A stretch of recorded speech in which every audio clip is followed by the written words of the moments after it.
Hi, this is Tim Biggam with Delta Derivatives, and this is Vol 411, and this is actually my first Vol 411 and a very interesting time, to say the least, to begin.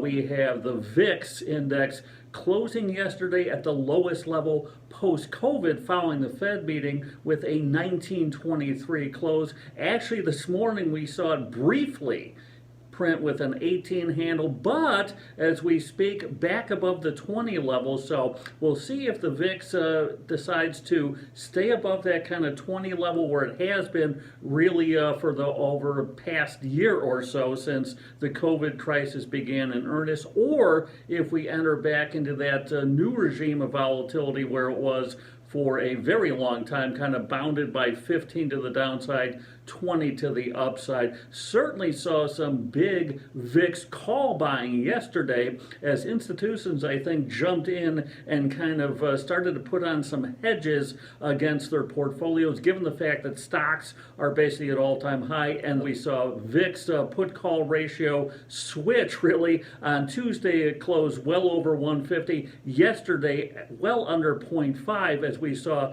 just big-time call buying coming in the VIX. We also saw the skew approach that kind of 144 level, so a little nervousness to say the least. On the unusual option activity front, we've seen a couple names with repeat call buying and jumps in implied volatility. ON Semiconductor, we've seen the April 43 calls trading, Tuesday 28,000, yesterday 5,000, even some more today on weakness. More importantly, that IV jumped from 49 all the way up to 53, even with the stock heading higher. And then Kamiko CCJ, we've just seen unrelenting call buying in the April strikes here, especially yesterday, the 22 calls. These are out of the money calls where we saw 43,000 trade. Again, IV lifting from 66 to 78 almost, so a huge jump there.